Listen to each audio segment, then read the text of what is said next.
Welcome back to Hannity. Joining us in studio tonight for a great American panel, Miss New York USA 2013, Joanne Nosajinski, and Fox News contributors Guy Benson and Jamu Green. So to start off, we have more outrage from the folks over at Msnbc because they have Sarah Palin derangement syndrome all these years later. Let's play a clip from that. What are they so upset about? Sarah Palin dropped by Fox and Friends to promote her manifesto on Christmas purity.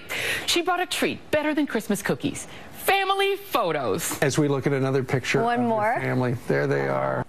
Not so fast, Palin. We learned some important lessons on Monday about all the Arbor activity in those pictures. I even had to break out the good book. Not hers, of course. Certain parts of the Bible also appear to preach against, let's say, Christmas trees. Here's Jeremiah 10:10. It reads, "For the practices of the peoples are worthless. They cut a tree out of the forest, and a craftsman shapes it with his chisel. They adorn it with silver and gold. They fasten it with hammer and nails, so it will not totter. Like a scarecrow in a cucumber field, their idols cannot speak. They must be carried because they cannot walk. Do not fear them. They can do no harm, nor can they do any good." Now, a Christmas purist wouldn't want us straying from the Bible on Christmas, would she?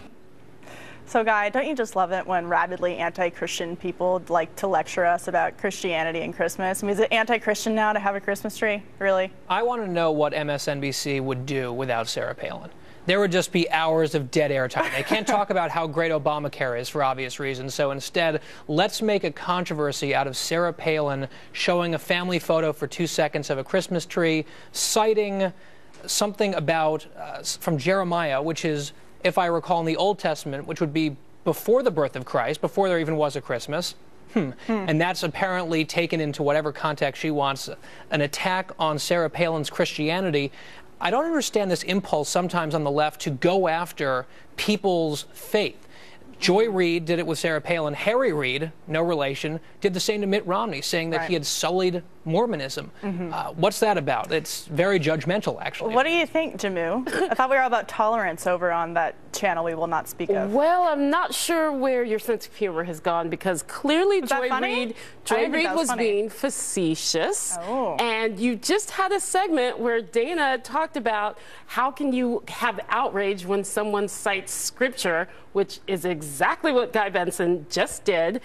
We have some conservatives. I'm not sure anyone's outraged. We have so many conservatives who will pick selective words from the Bible and wrap themselves in it when they, at the same time, through all of their policies, forget the biblical call for social justice. But the only people wrapping themselves in the only people, you can't have it both ways. The only people wrapping themselves in scripture on that last clip was Joy Reid. But what do you have to say about it, Miss New York? The real issue is not the trees, it's vanity, which I believe is a sin. I want to show you pictures of myself that I brought. I mean, really, who hasn't been to church on Christmas Day and there's Christmas trees in the church? Right. That is not the issue. I do think that, I certainly hope that they were just poking fun at it. Yeah. Because if you really believe that to be a terrible thing, I don't know, go look at more pictures of me. Well, speaking of another thing that people think is quite a terrible thing, Beyonce is now under a lot of fire for using some audio from the 1986 Challenger crash in one of her new songs. The families are saying that it was very inappropriate and sensitive for her to use that. She's coming out and saying in response basically that she wanted these people to be remembered. I'm not sure I buy that much. I think Beyonce has a habit of doing things without thinking too much beforehand, whether it's performing for Gaddafi before he was killed, going to Cuba, not thinking about what that actually meant, and now we have this, and I think that she probably just didn't pay too much attention to this before it came out. What do you bet? Look, I think Beyonce has proven she is extremely smart, she's extremely savvy, and separate from Beyonce in this situation, we have a lot of lessons that can be learned from any disaster, which is the exact point that the families built this center around the Challenger disaster. I think this situation highlights the disaster for a whole new generation who wasn't alive when this happened. I was in 7th grade when the Challenger explosion happened. Think of all the young people who are now learning about this because of this song.